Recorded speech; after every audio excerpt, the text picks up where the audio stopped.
اب یہاں سے جو مضمون شروع ہوا ہے دیکھیے اگلی صورت میں کھلے گا. اگلی صورت میں دو جوڑے آ رہے ہیں صرف. واللیل اذا یغشا، قسم ہے رات کی جبکہ وہ ڈھانپ لیتی ہے. والنہار اذا تجلی، قسم ہے دن کی جبکہ وہ روشن ہو جاتا ہے. یہ ہمارے خارج میں آفاق کے اندر دن اور رات. وما خلق الذکر والانثی، ہمارے انفس میں ہمارے اندر کوئی مذکر ہے، کوئی مؤنث ہے، کوئی مرد ہے، کوئی عورت ہے. یہ جو تضادات مظاہر نظر آتے ہیں حقیقت میں تضادات نہیں ہیں. ان دونوں کے مل کے ہی در حقیقت فطرت اپنے مقاصد کی تکمیل کر رہی ہے. دن اور رات کے فرق سے ہی سارا نباتاتی نظام جو ہے یہ وہ سارا کا سارا اسی کے ساتھ وابستہ ہے. اسی سے اس کا ریسپریٹری سسٹم ہے، اسی سے یہ فوٹو سنتھسس اور سب کا یہ جو سولر انرجی ہے اس کا درختوں کی لکڑیوں میں آ کے سٹور ہو رہا ہے. یہ کیا ہو رہا ہے؟ یہ سارا کا سارا دن اور رات کے ساتھ ہے. اسی طریقے سے مرد اور عورت اگر یہ فرق نہ ہو تو اولاد کیسے ہو، آگے نسل کیسے چلے؟ تو تضادات میں بھی توافق ہے یہاں، اگرچہ بعض چیزیں بظاہر متضاد ہے لیکن ان میں توافق ہے. اللہ تعالیٰ نے اسی لیے پیدا کیا، لیکن ساتھ ہی یہ بتا دیا کہ جیسے یہ تضادات تمہیں نظر آ رہے ہیں واضح طور پر دن اور رات، نر اور مادہ، ایسے ہی ان سعیکم لشتی، تمہاری جو سعی ہے، محنت ہے، بھاگ دوڑ ہے، وہ تو سب کر رہے ہیں. وہ تو کل ہم پڑھ چکے سورہ بلد میں لقد خلقنا الانسان فی کبد، ہم نے تمام انسانوں کو مشقت میں پیدا کیا. مشقت انسان کا مقدر ہے، محنت کرنی ہے، جد و جہد کرنی ہے، معاشی جد و جہد ہے، اور بھی جو ہے پھر اولاد کا پالنا ہے. لا اقسم بہذا البلد وانت حل بہذا البلد، کسی کا کوئی نظریہ بھی بن گیا ہے، کوئی آئیڈیل بھی ہے، کسی آئیڈیالوجی کا ماننے والا ہے. اب اس پر اس کا بوجھ ہے کہ اس آئیڈیالوجی کو پروموٹ کرے، اس نظریے کو پھیلائے، اور پھر یہ کہ اس نظام کو قائم کرنے کے لیے تن من دھن لگائے. تو کتنے بوجھ ہیں انسانوں پر، پھر کتنے صدمے انسان اٹھاتا ہے. تو فرمایا کہ لا اقسم بہذا البلد وانت حل بہذا البلد ووالد وما ولد لقد خلقنا الانسان فی کبد. مشقت تو ہر ایک کو کرنی ہے، لیکن جو نتیجے نکلتے ہیں مشقت کے وہ بالکل برعکس ہیں. رات اور دن کا سا تضاد ہے ان میں. ان سعیکم لشتی، کوئی شخص اس محنت کے نتیجے میں اپنے آپ کو جنت کا مستحق بنا لیتا ہے، کوئی شخص اسی محنت کے نتیجے میں اپنے آپ کو دوزخ کا مستحق بنا لیتا ہے. راستے جدا ہو جاتے ہیں. اس کی بڑی پیاری تشریح ایک حدیث میں آئی ہے، حضور نے فرمایا کل نفس یغدو، ہر جان جو ہے صبح جب ہوتی ہے ہر انسان کی، فبائع نفسہا، پھر یہ کہ وہ اپنے نفس کو بیچتا.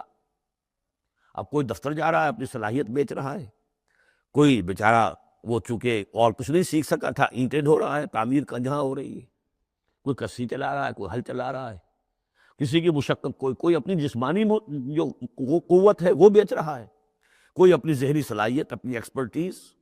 ڈاکٹر ہے، اس نے بڑی مشکل سے فن حاصل کیا ہے، وہ بیٹھ کے فیس لے رہا ہے، لیکن بیچ رہا ہے اپنے آپ کو، اپنا وقت بیچ رہا ہے.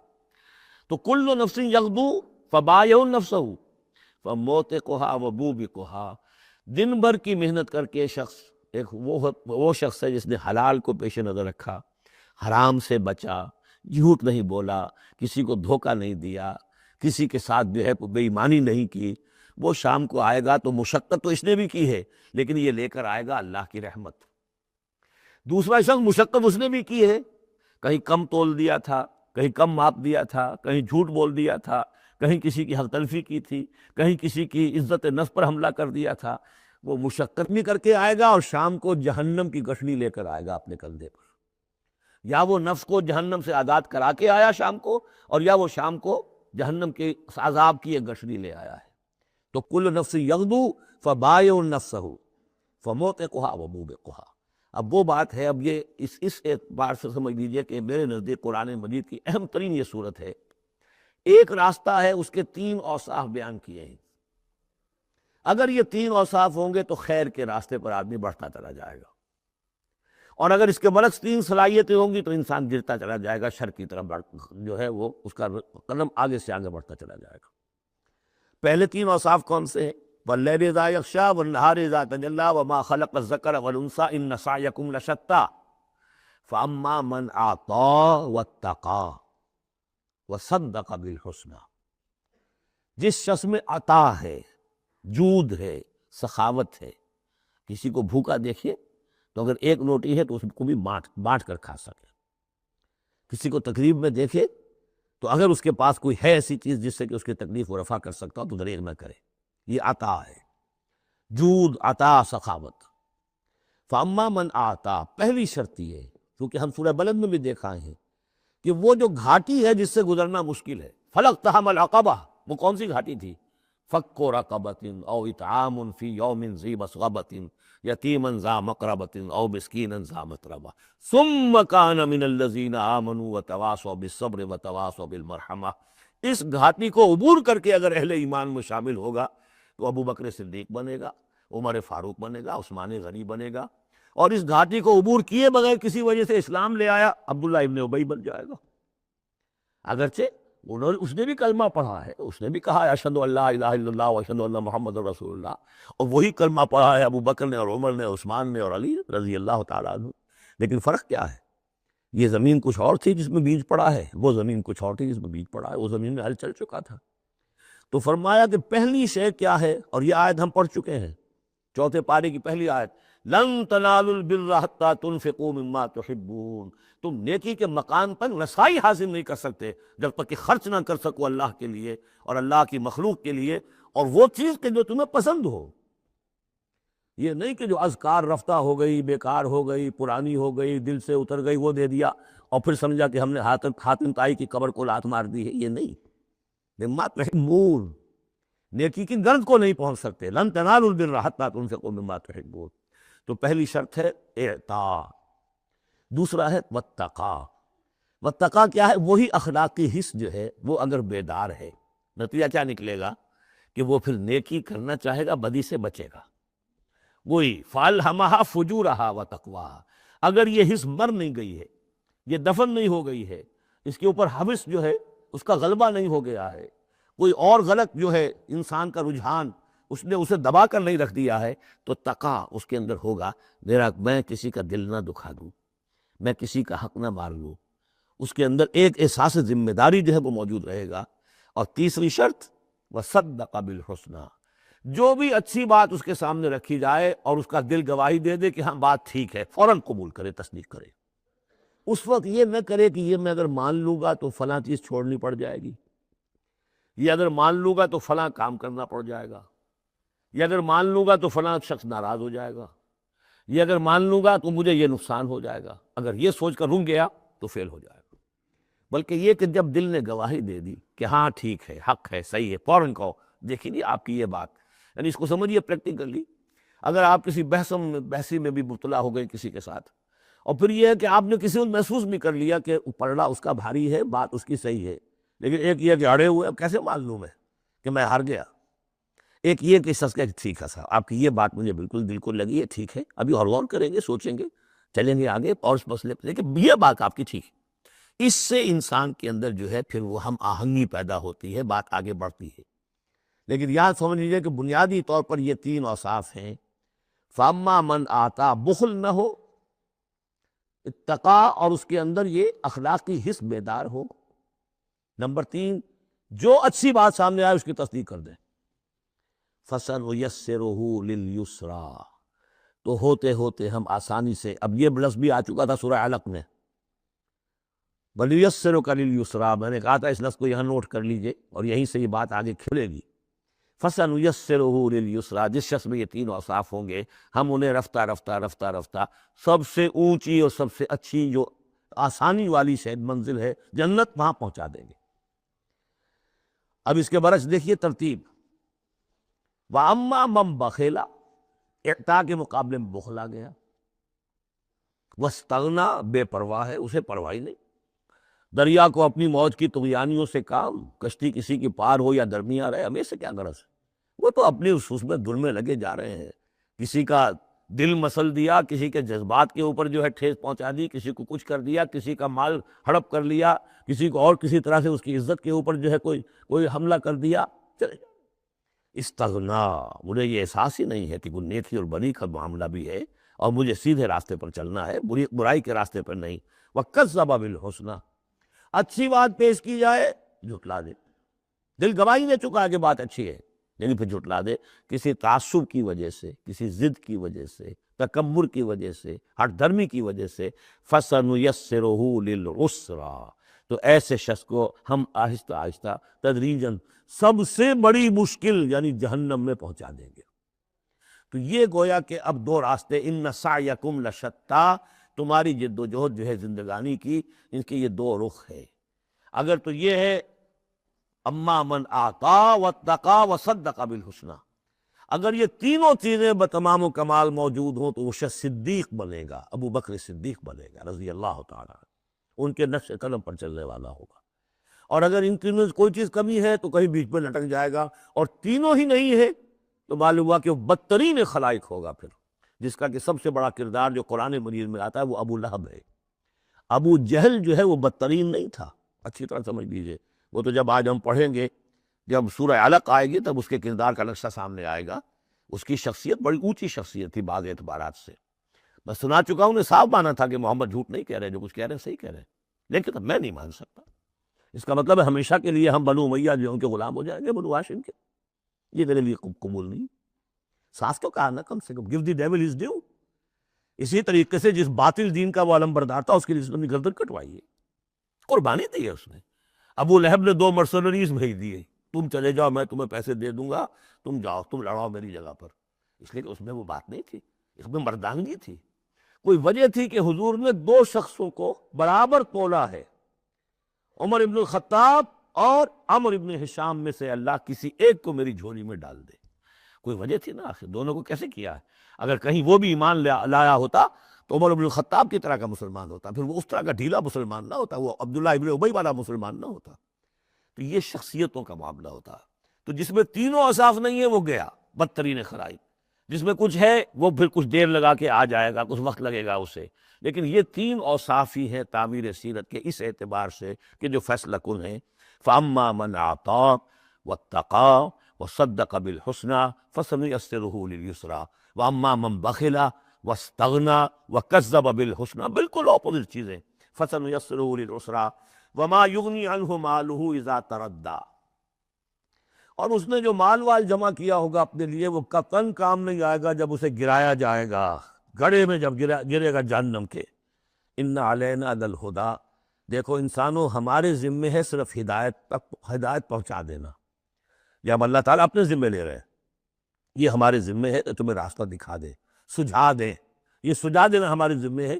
اس کے لیے ہم نے تمہیں جبلی ہدایت بھی دی ہے، اس کے لیے ہم نے تمہارے اندر اخلاقی حص بھی رکھ دی ہے، اس کے لیے ہم نے اپنی روح تم میں پھونکی ہے، اس میں ہماری معرفت اور محبت موجود ہے، اور پھر ان تمام چیزوں کی تکمیل کے لیے ہم نے نبی بھیج دیے، رسول بھیج دیا، کتابیں نازل کر دی، ہم نے اپنا ہدایت کا جو فرض تھا وہ ادا کر دیا۔ ان علینا للہدیٰ وان لنا للآخرۃ والأولیٰ، پھر ہمارے ہی لیے ہے اختیار آخرت کا بھی اور اولیٰ کا بھی، دنیا کا بھی، پھر فیصلہ ہم کریں گے کہ کون اب اس قابل ہو گیا ہے کہ دنیا کو ان کے بوجھ سے پاک کر دیا جائے، زمین کو ان کے بوجھ سے آزاد کر دیا جائے، پوری قوموں کو ملیہ بیٹ کر دیا جائے، فیصلہ کرتے ہیں۔ وہ پڑھ چکے پچھلی صورت میں، فَدَمْدَمَ عَلَيْهِمْ رَبُّهُمْ بِذَنبِهِمْ فَسَوَّاهَا، ایسے ہے کہ جیسے کسی باغ میں سے کوڑا کرکٹ جمع کیا جائے اور پھر اسے آگ دکھا دی جائے، اس لیے کہ اس باغ کے لیے بدنما داغ ہے۔ اب تو یہ کہ وہ انسان جو ہے کہ جو پھر اس حد تک ہدایت کے واضح ہو جانے کے بعد کہ نبی آ گیا، کتاب آ گئی اور اس نے ماڈل پیش کر دیا اپنی زندگی کے اندر، پھر بھی نہیں مانا، تو پھر یہ جو بھی فیصلہ ہے وہ ہم کرتے ہیں۔ فَأَنذَرْتُكُمْ نَارًا تَلَظَّىٰ، دیکھو میں نے تمہیں خبردار کر دیا اس آگ سے جو بھڑک رہی ہے اور وہ منتظر ہے۔ لا یصلاھا، ہم دیکھ چکے ہیں کئی جگہ آیا ہے کہ وہ تو دھاڑ رہی ہے بھوکے شیر کی طرح، اسے تو چاہیے اپنی خوراک۔ لا یصلاھا الا الاشقیٰ، نہیں پڑے گا اس میں مگر وہی جو بہت ہی بدبخت ہے۔ کیوں؟ کم بدبخت تو اگر ہوتا معاملہ تو اور ہوتا، یہ محمد کے آنے کے بعد بھی صلی اللہ علیہ وسلم جس کی حقیقت نظر نہیں آئی تو اس سے بڑا بدبخت تو کوئی ہے ہی نہیں۔ اس لیے کہ اگر کچھ اندھیرا ہو، کچھ روشنی ہو، آدمی ٹھوکر کھا جائے، چلیے بھائی کچھ اندھیرا بھی تھا، جھٹپٹا تھا، پوری روشنی نہیں تھی، نصف النہار پر سورج چمک رہا ہو اور آپ ٹھوکر کھائیں تو پھر قصور کس کا ہے؟ تو آپ کا ہے۔ اس اعتبار سے اب بعثت محمدی کے بعد صلی اللہ علیہ وسلم جس شخص نے اپنے آپ کو محروم رکھا وہ اشقا ہے۔ لا یصلاھا الا الاشقیٰ الذی کذب وتولیٰ، جس نے جھٹلایا ہے اور منہ پھیر لیا ہے۔ وَسَيُجَنَّبُهَا الْأَتْقَىٰ، اور ہم بچا دیں گے یا بچا دیا جائے گا اس سے جو بہت ہی متقی ہے۔ اس آیت کے بارے میں تقریباً کنسنسس ہے کہ یہاں مراد حضرت ابوبکر رضی اللہ تعالیٰ عنہ۔ اتقیٰ وہ تینوں صفات بتمام و کمال جس میں تھے وہ ابو بکر تھے۔ یہی وجہ ہے کہ تصدیق بالحسنہ میں ایک لحظہ نہیں لگا۔ حضور فرماتے ہیں کہ میں نے جس کے سامنے بھی اپنی نبوت کی دعوت رکھی اس نے ضرور کچھ نہ کچھ توقف کیا، سوچا، سوائے ابو بکر کے کہ ایک لحظے کا توقف نہیں کیا۔ اور ان کے شخصیت میں وہی چیزیں موجود تھیں، غریبوں کے اوپر شفقت تھی، نیکی تھی، اور بنیادی طور پر وہ موحد تھے، انہوں نے کبھی بت پرستی اختیار نہیں کی زندگی میں، تو وہ صلاحیت جو ہے تقویٰ بھی تھا، اعطاء بھی تھا، خرچ کرنے کی صلاحیت تھی۔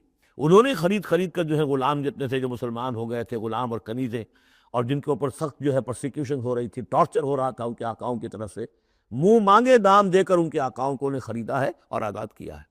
فَأَمَّا مَنْ أَعْطَىٰ وَاتَّقَىٰ وَصَدَّقَ بِالْحُسْنَىٰ، یہ تینوں اوصاف بتمام و کمال ابو بکر میں، ابو بکر صدیق اور صدیق اکبر رضی اللہ تعالی عنہ۔ خواتین میں الصدیقۃ الکبریٰ حضرت خدیجہ الکبریٰ رضی اللہ تعالی عنہ۔ وَسَيُجَنَّبُهَا الْأَتْقَى الَّذِي يُؤْتِي مَالَهُ يَتَزَكَّىٰ، جو اپنا مال دیتا ہے اپنے نفس کو پاک کرنے کے لیے۔ وہ مال کیوں دے رہا ہے، کیوں خرچ کر رہا ہے، کیوں بلال کو اس نے خریدا ہے؟ باپ نے کہا ابو قحافہ نے، وہ تو ایمان نہیں لائے تھے اس وقت تک، وہ تو فتح مکہ کے بعد ایمان لائے، وہ کافر رہے پورے عرصے کے دوران، مشرک رہے۔ تو باپ نے یہ کہا کہ ابو بکر تمہیں اگر کوئی خریدنا ہی تھا غلام اور کسی کو آزاد کرنا تھا تو کوئی دیکھتے، اچھا غلام دیکھتے، کوئی طاقتور دیکھتے جو تمہارے کام بھی کبھی آتا۔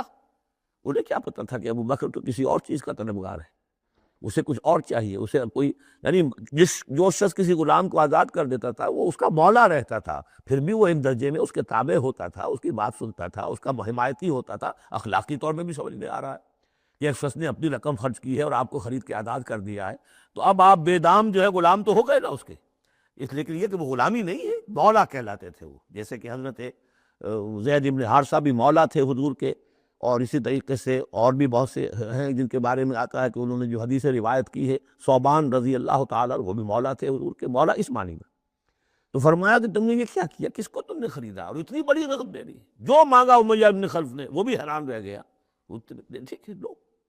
الذی یؤتی مالہ یتزکیٰ وما لأحد عندہ من نعمت تجزیٰ، اور ایسا نہیں ہے کہ کسی اور کا اس پر کوئی احسان ہو جس کا وہ بدلہ چکا رہا ہو، نہیں، الا ابتغاء وجہ ربہ الاعلیٰ، صرف اپنے بلند و بالا پروردگار کی رضا جوئی کے لیے وہ خرچ کر رہا ہے۔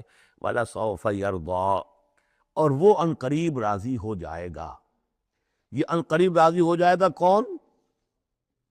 اللہ بھی راضی ہو جائے گا اور ابو بکر بھی راضی ہو جائیں گے، رضی اللہ عنہ ورضوا عنہ، جیسے ہم خطبے میں بھی کہتے ہیں رضی اللہ تعالی عنہ وارضاہم، اللہ تعالیٰ بھی راضی ہو جائے ان سے اور اللہ ان کو راضی بھی کر دے، ان کو بھی اتنا اجر و ثواب دے۔ وَلَسَوْفَ يَرْضَىٰ، اور میرے نزدیک یہاں مراد حضرت ابو بکر ہے، اس کا میں ثبوت آپ کو اگلی صورت میں دوں گا۔ اب دیکھیے پہلی صورت میں آیا تھا قد افلح من زکاہا وقد خاب من دساہا، 8 آیتیں تھیں، وہ تھیں قسموں پر مشتمل، لیکن اصل مضمون کیا تھا؟ نفس انسانی میں نیکی اور بدی کا شعور بدیت کر دیا ہم نے۔ اب جس نے اس کو بنا لیا، سنوار لیا، وہ کامیاب، جس نے اس کو دبا دیا، مٹی میں دفن کر دیا، وہ ناکام۔ اگلی صورت میں آگے راستہ بتا دیا، سنوارنے کا راستہ کیا ہے؟ اعطاء، تقویٰ، تصدیق بالحسنہ، ان عادتوں کو کلٹیویٹ کرو اپنے اندر، تو یہ راستہ جو ہے تمہارا جائے گا صدیقیت کی طرف اور اللہ تعالیٰ کی رضا کی طرف۔ اس کے برعکس اوصاف، بخل، استغنا، پرواہ نہیں، کیا خیر کیا شر کوئی پرواہ نہیں، اپنی خواہشات کو پورا کرنا ہے، اپنی اشتہا جو ہے اس کو شہوت کو پورا کرنا ہے، حرام سے حلال سے اسے کوئی بحث نہیں، اور یہ کہ بات سچی آئی، اچھی آئی اور دل نے گواہی دے دی پھر بھی اس کو رد کر دیا، تو وہ دوسری منزل پہ نکل جاؤ گے۔ اب یہ جو پہلی منزل تھی اس کا نقطہ عروج کون ہے؟ ایک تو ابو بکر آ گئے اس میں، اور ان سے بلندتر رتبہ کس کا ہے؟ محمد الرسول اللہ صلی اللہ علیہ وسلم، معراج انسانیت۔